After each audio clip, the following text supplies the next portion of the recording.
Hello everyone, मेरा नाम दीप है और मैं आप सभी का अपने YouTube channel DC maths and code में हार्दिक स्वागत करता हूं। जैसा कि चैनल के नाम से पता चल रहा है कि मैं यहां पर आपके लिए मैथमेटिक्स एवं कोडिंग से रिलेटेड वीडियोस लाने वाला हूं। थोड़ा और डिटेल में आपको बताता चलूं। यहां पर मैथ्स के लेक्चर होंगे जिसमें क्लास 9 से क्लास 12 तक की मैथ्स होगी। मैं एनसीईआरटी कवर करूंगा ताकि सीबीएसई एवं यूपी बोर्ड दोनों के ही बच्चे इससे लाभान्वित हो। टर्म्स एंड थ्योरी ऐसी होगी कि दोनों ही स्ट्रीम के बच्चे इसे समझ पाएंगे। और कोडिंग सेक्शन में आपके लिए क्या होगा, सबसे पहले 11 एंड 12 सीबीएसई बोर्ड की पाइथन में करवाऊंगा। उसके बाद मैं core Java, C plus plus, HTML, SQL, database वगैरह भी लेकर आऊँगा। ठीक है, तो आप लोगों के लिए यहाँ पर बहुत सारा स्टफ होने वाला है, लेकिन आज जो मैं लेक्चर रिकॉर्ड करने वाला हूँ वो होगा क्लास 11 की मैथमेटिक्स। ठीक है, तो आज मैं पहला चैप्टर स्टार्ट करूँगा। पहला चैप्टर जिसका नाम है सेट थियरी या समुच्चय। तो चलिए हम लोग स्टार्ट करते हैं। आज हम लोग तो चलिए आज मैं क्लास 11 का चैप्टर 1 सेट्स पढ़ाऊँगा। ठीक है, तो सेट पढ़ाने से पहले मैं थोड़ा सा इंट्रोडक्शन कर देता हूँ।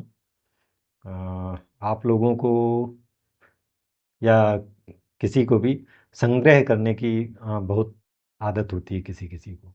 तो जैसे किसी को डाक टिकट कलेक्ट करने की आदत होती है, या किसी को बहुत अच्छे अच्छे कपड़े कलेक्ट करने की आदत होती है, या हम लोग किसी शोरूम में बोलते हैं चलिए वहाँ बड़ा अच्छा कलेक्शन आया हुआ है ना। ऐसी चीज़ें कलेक्शन की बात हम किया करते हैं, अक्सर बात करते हैं ऐसी। ठीक है, वैसे ही गणित में भी बहुत सारे कलेक्शंस होते हैं, है ना। या हम कलेक्शन बना भी सकते हैं। अब जैसे मैं बोलूं कि प्राकृतिक संख्याएं हैं। ठीक है, तो प्राकृतिक संख्याएं 1 से स्टार्ट होती हैं और जितना आप सोच सकते हैं वहां तक आप जाइए। ठीक है, वो भी क्या है, एक संग्रह ही है। तो ये गणित का संग्रह हो गया, है ना। तो जो ये संग्रह है वही एक्चुअली सेट है। ठीक है, तो मैं आपको आपकी बुक में ले चलता हूँ और वहीं पूरा डिटेल में चीज़ों को समझेंगे। उसके पहले मैं आपको सेट डेफिनीशन क्या है वो मैं बता देता हूँ।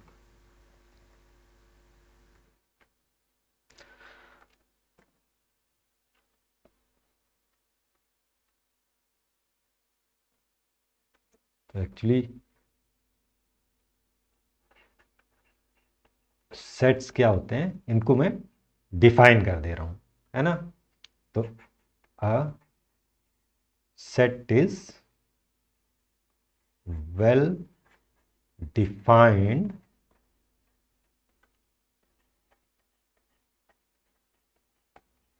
collection of distinct objects।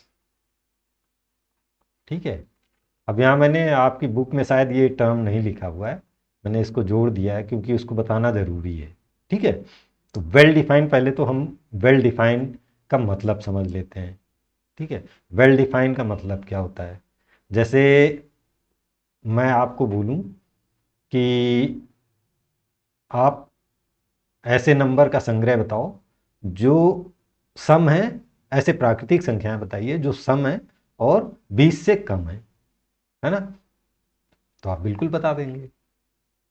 ठीक है, लेकिन अगर मैं आपको बोलूं कि एक ऐसी संख्या बताओ जो सम है और विषम भी है ना, जो ऑड और इवन दोनों है, क्या ऐसा पॉसिबल है ना, ऐसा नहीं है। या मैं आपको बोलूं कि आप उन सारे क्रिकेटर्स को लिस्ट करिए जो बहुत फेमस हैं। ठीक है, तो आप तो नहीं बता सकते हैं कि मतलब फेमस बता लेंगे लेकिन वो आपका नज़रिया होगा, है ना। आपका पर्सपेक्टिव अलग होगा और किसी और का अलग होगा। मेरी नज़र में धोनी सर्वश्रेष्ठ बल्लेबाज है या क्रिकेटर है, लेकिन आपकी नज़र में कोहली होगा या और कोई होगा। ठीक है, तो यहाँ आप कॉन्क्रीट एकदम इंफॉर्मेशन नहीं दे पा रहे हैं। ठीक, तो ये हो गया, ये डिफरेंस हो गया कि हम जहाँ पे एकदम चीज़ों को क्लियरली मेंशन कर पाएँ कि हाँ या तो ये है या फिर नहीं है। जैसे मैंने बोला कि आप 3 से भाज्य संख्याओं का जो 100 से कम है उनको लिस्ट करिए, उनका समुच्चय या सेट बनाइए, तो आप बिल्कुल बना देंगे। ठीक है। या अब अगर मैं बोलूं कि एक ऐसे आप स्टूडेंट या 4-5 स्टूडेंट्स का आप संग्रह बनाइए, सेट बनाइए, जो क्लास 11th में भी पढ़ते हो और क्लास 12 में भी पढ़ते हो, तो क्या ऐसे बच्चे हैं? नहीं है। तो वो डिफाइन ही नहीं है ना। या वो डिफाइन है लेकिन वो उस जीरो हो जाएगा। ठीक है। तो डेफिनीशन आपको समझ में आ गई, वेल डिफाइंड समझ में आ गया। उसके बाद डिस्टिंक्ट लिखा हुआ है ना। तो डिस्टिंक्ट का मतलब क्या होता है कि जब हम सेट में, मान लो मेरे पास एक कलेक्शन है, इस कलेक्शन में मान लो रुपए पड़े हैं हमारे पास, तो एक एक के 3 रुपए पड़े हैं, ठीक है। दो दो के 5 पड़े हैं, या दो दो के 2 पड़े हैं, 5 के 3 है, ठीक है। 10 के 2 हैं, ठीक है। अब मैं आपको बोलूं कि इसका सेट बनाइए, तो आप जब सेट इसको बनाएंगे तो क्या करेंगे, एक, अब उसके बाद फिर एक आया तो एक को रिपीट नहीं करेंगे, है ना। इसका मतलब डिस्टिंक्ट, अलग अलग रहेंगे। अब दो, दो दोबारा आया है तो दोबारा उसको नहीं लिखेंगे, फिर 5, ठीक है, और ऐसे ही 10। तो ये सेट बना, देखिए कोई भी नंबर रिपीट नहीं हो रहा है ना। तो ये है एक्चुअली डिस्टिंक्ट का मतलब किसी भी सेट में हम किसी भी एलिमेंट को रिपीट नहीं करते हैं। समझ में आ गया होगा, ठीक है। उसके बाद अब आपको ले चलते हैं आपकी बुक में।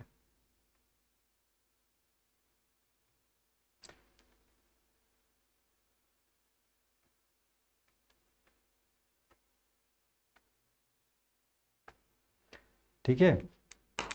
तो आप अपनी बुक देखते रहिएगा, इसमें बुक से ही पढ़ाऊंगा मैं। तो सबसे पहले तो इस थ्योरी के जो जनक हैं वो कौन थे, वो एक जर्मन गणितज्ञ मिस्टर जॉर्ज कैंटर थे, ठीक है। इन्होंने यही इनके इसके जन्मदाता हैं, ठीक है। उसके बाद देखिए कुछ समुच्चय जो हम अक्सर गणित में इस्तेमाल करते हैं, वो समुच्चय यहाँ पे लिखे हुए हैं आपकी बुक में। तो इनको आप देख लीजिए, जैसे एन, एन है, ये एन क्या है, सेट ऑफ नेचुरल नंबर्स, है ना, या प्राकृतिक संख्याओं का समुच्चय।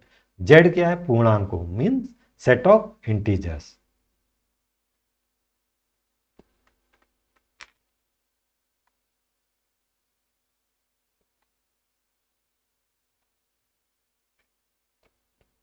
तो ये क्या है, set of natural numbers,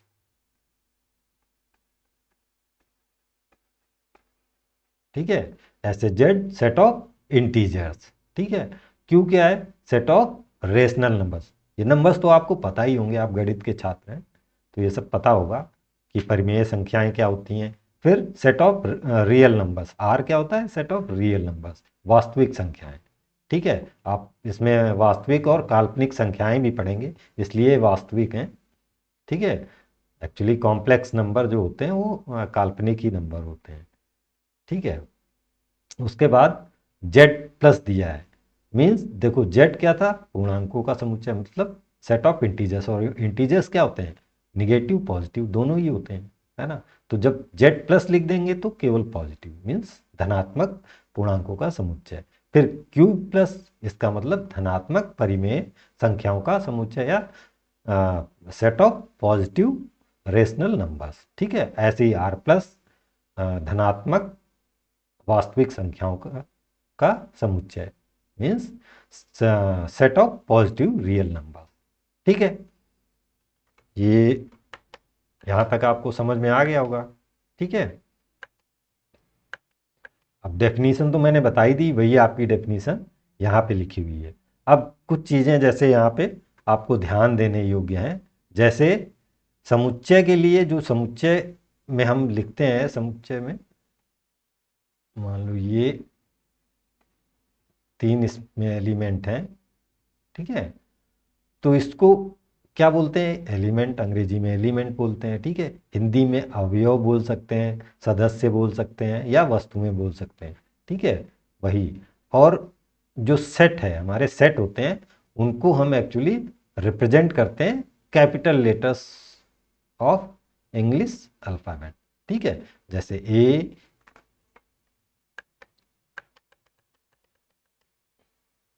ABCXYZ, है ना, इससे। और वहीं उसके एलिमेंट्स जो होते हैं, मीन्स अवयव या सदस्य, उनको हम स्मॉल लेटर से रिप्रेजेंट करते हैं, ABCXYZ। ठीक है, उसके बाद अब एक यहाँ पे हम एक सिंबल के बारे में बात करेंगे।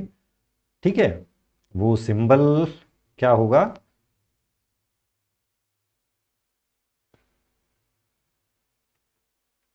सिंबल होता है ये। ठीक है, और इसको बोलते क्या है?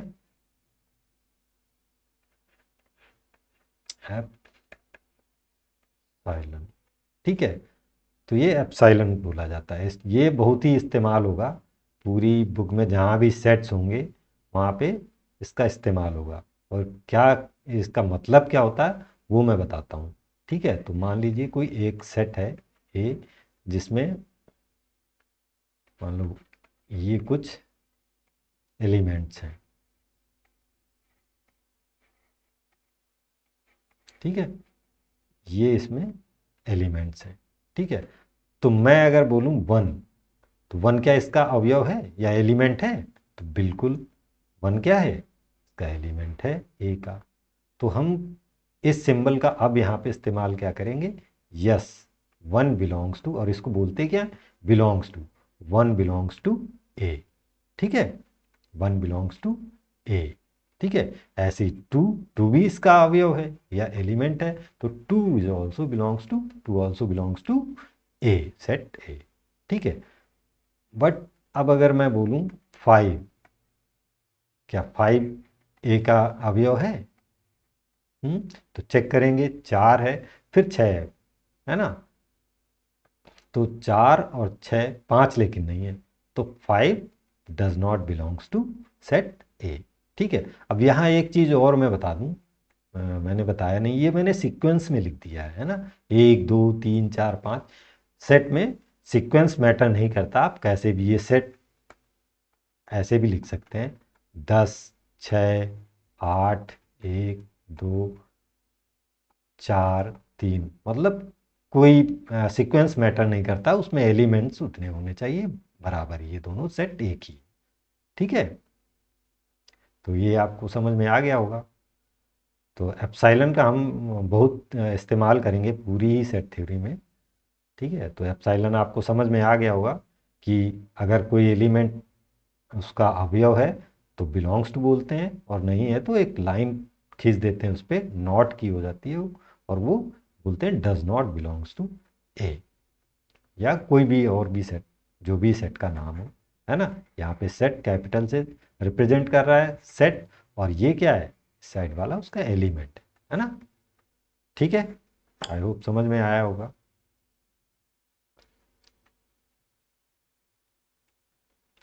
अब देखिए, एप्सिलॉन आपने पढ़ लिया। ठीक है, हाँ, अब आपको बताते हैं कि सेट को रिप्रेजेंट करने के कितने तरीके हैं। तो सेट को रिप्रेजेंट करने के दो तरीके हैं। ठीक है, दो रूप में हम इसको लिख सकते हैं। पहला क्या है? रोस्टर या सारणीबद्ध रूप। ठीक है, इसको रोस्टर मेथड बोलते हैं, रोस्टर मेथड। और इसको क्या बोलते हैं अंग्रेजी में? Set builder form.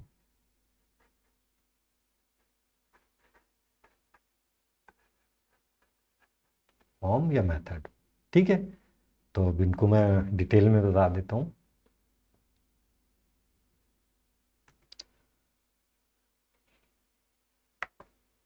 तो इसको हम इरेज कर लेते हैं थोड़ा सा।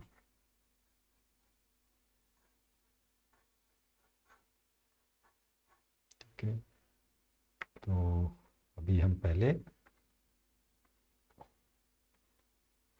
रोस्टर फॉर्म, है ना।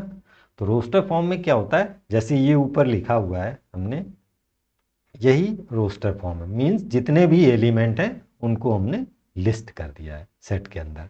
ठीक है, मान लो मैंने बोला कि कोई संग्रह है 4, 6, 8, 10 12, ठीक है। तो हमने क्या कर दिया, पूरे के पूरे इस कर्ली ब्रेसेस के अंदर लिस्ट कर दिए। तो ये हो गया रोस्टर फॉर्म, ठीक है। वहीं अब सेट बिल्डर फॉर्म क्या होता है?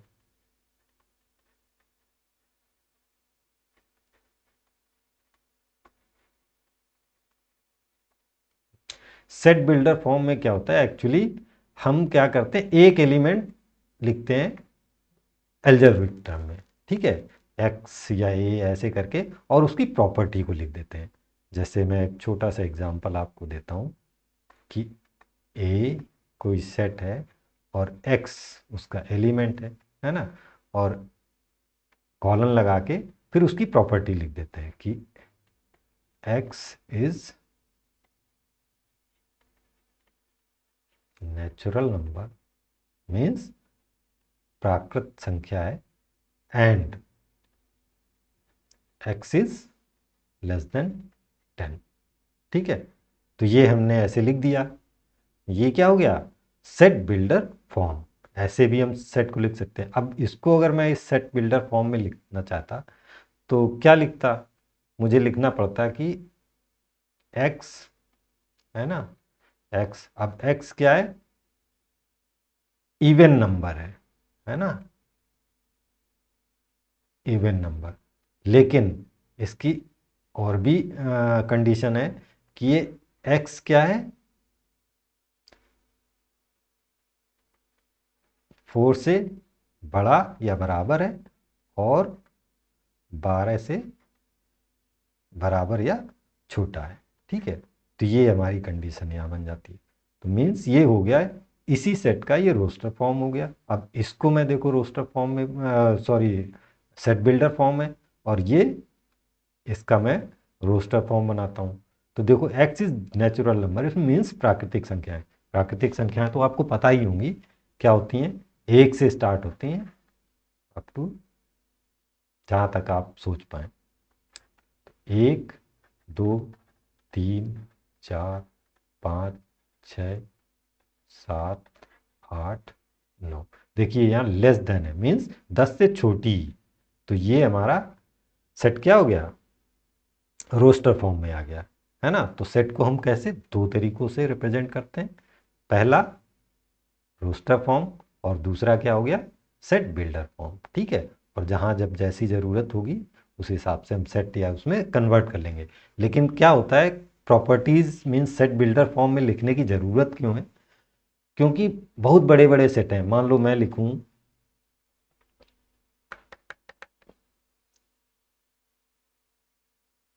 एक सेट लेता हूं बी, ठीक है, एक्स और एक्स इज रियल नंबर, मतलब एक्स क्या है, वास्तविक संख्या है, and x square is less then 1,00,000। तो ये क्या हो गया, हमारा सेट बिल्डर फॉर्म है। लेकिन इसको अगर मैं रोस्टर फॉर्म में लिखने जाऊं तो इतने नंबर आएंगे, इतने नंबर आएंगे कि हम लिख नहीं पाएंगे, है ना। तो यहाँ पे यही रखना पड़ेगा, जहाँ लिमिटेड हो, काउंटेड हो, फाइनाइट हो, वहाँ हम तो लिख देंगे कि हाँ ठीक है, इसको हम रोस्टर फॉर्म में लिख सकते हैं। लेकिन जहाँ फाइनाइट नहीं है, ठीक है, तो वहाँ पे हमको ये सेट बिल्डर फॉर्म में ही लिखे रहने देना पड़ेगा। आई होप ये समझ में आ गया होगा, ठीक है।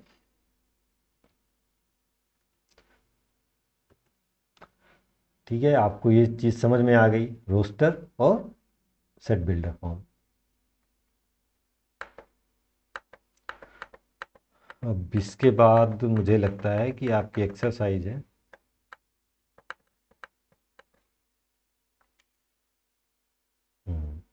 एक्सरसाइज एग्जाम्पल्स हैं।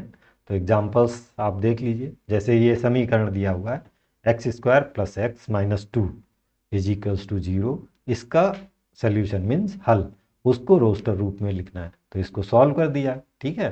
क्वाड्रेटिक इक्वेशंस आपको सॉल्व करना आता होगा, इसको सॉल्व किया, इसके रूट्स फाइंड आउट किए, एंड जो रूट्स आए उनका सेट बना दिया। अभी इस केस में क्या है, 1 एंड -2 इसके रूट्स आए, तो हमने इसका सेट बना दिया 1 एंड -2।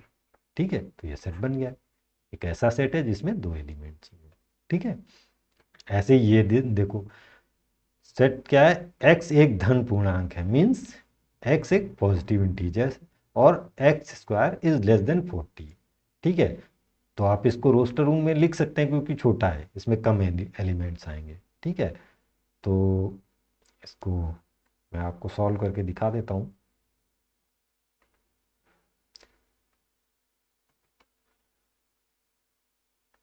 क्या है सेट, मान लो मैंने सेट ए है, x है और x is such that x is integer and x square is less then 40। ठीक है, तो इंटीजर मीन्स 1 2 3 4 है ना, और x square is less then 40। तो पहले मैं देखता हूँ 1, तो 1 का स्क्वायर 40 से कम है। ठीक है, 2 उसका भी स्क्वायर कम है 40 से, 3 4 5 6, बट 7 इससे ज़्यादा हो जाएगा। ठीक है, ये तो हो गए पॉजिटिव वाले, मीन्स 1 2 3। अब जो इंटीजर्स हैं, अच्छा नहीं, उसमें धनात्मक इंटीजर है, पॉजिटिव इंटीजर। ठीक है, तो जब पॉजिटिव है तो हमारा ये सेट बन गया। लेकिन यही केवल इंटीजर दिया रहता तब हम क्या करते, तब ये तो हम देखते ही 1 2 3 4 5 6। ठीक है, ये तो आता ही। उसके बाद इंटीजर्स का पार्ट 0 भी होता है ना, 0 का स्क्वायर क्या है 40 से कम है। उसके बाद -1, -1 का स्क्वायर क्या होगा 40 से कम होगा। देखिए जब माइनस का स्क्वायर करते हैं किसी माइनस नंबर का, तो उसका जो स्क्वायर होता है पॉजिटिव ही होता है ना, 1, या -2 का स्क्वायर इज इक्वल्स टू 4 है ना, तो -1 आ जाएगा। ऐसे -2 का स्क्वायर 4 होगा, -3 का 9 होगा, -4 का 16 होगा, -5 भी आ जाएगा, -6 भी आ जाएगा इसमें, है ना, लेकिन -7 नहीं आएगा। तो इन दैट केस आपका ये वाला सेट बनेगा अगर केवल ये इंटीजर होता। लेकिन चूंकि आपकी बुक में पॉजिटिव है तो ये वाला आंसर होगा। ठीक है, आई होप समझ में आया होगा आपको।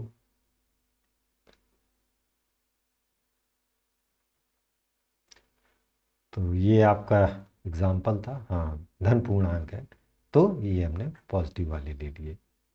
ठीक,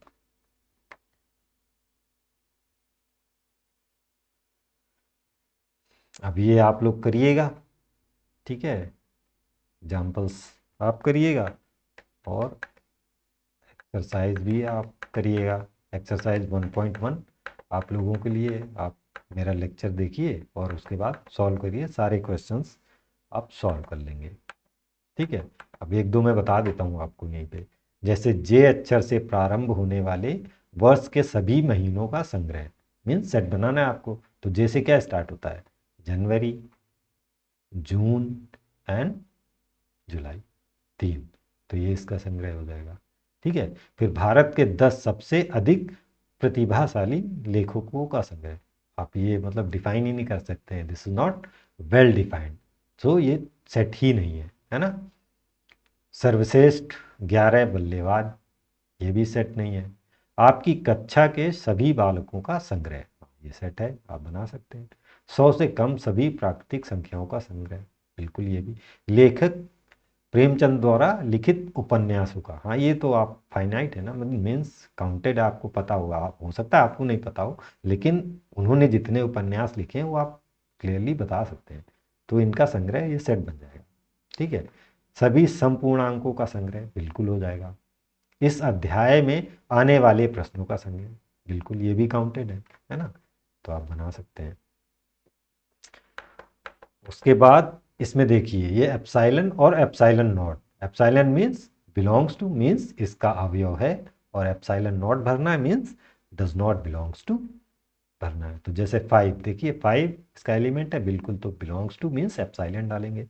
8 एलिमेंट नहीं है तो एप्सिलॉन नॉट डालेंगे। ठीक है, अब इनको रोस्टर रूप में लिखना है, ये देखो लिख लेंगे, सारे छोटे ही होंगे, जो रोस्टर रूप में लिखने हैं वो सारे फाइनाइट ही होंगे, आप आराम से लिख लेंगे। ठीक है, अब ये ट्रिग्नोमेट्री सबके सभी अक्षरों का समुच्चय आपको बनाना है, तो जो जो रिपीट हो उनको छोड़ दीजिएगा, बाकी आप बना लीजिएगा। ऐसे ही बेटर वाला था। अब एक्सरसाइज में निर्माण रूप बनाना है, तो निर्माण रूप आप लिख सकते हैं। ठीक है, इसको क्या लिख सकते हैं, 3, 6, 9, 12, ये एक सेट दिया हुआ है ना। एक मैं बता देता हूँ, आप प्रॉपर्टी लिखेंगे वो मैच करनी चाहिए, ज़रूरी नहीं जो मैं बताऊं, हो सकता है कि मैं इसको मल्टीपल ऑफ 3 के रूप में बता दूं, या आप कुछ और तरीके से बता सकते हैं, लेकिन सही होना चाहिए, उसको सेटिस्फाई करना चाहिए कंडीशंस को, है ना। तो जैसे यही था 3, 6, 9, 12।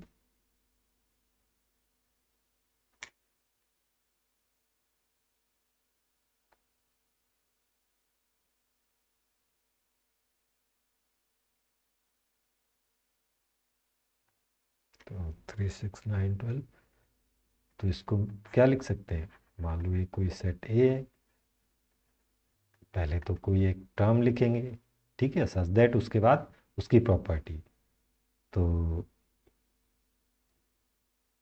या तो लिख सकते हैं x is multiple of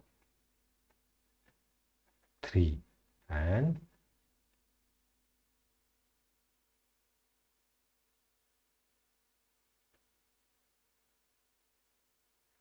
x is less than और इक्वल्स टू 12। ठीक है,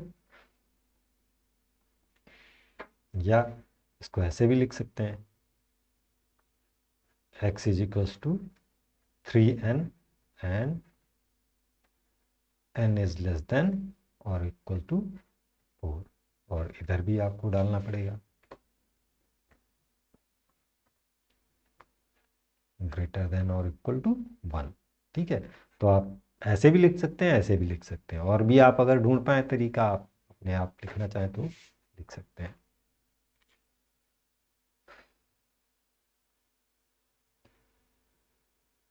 ठीक है, तो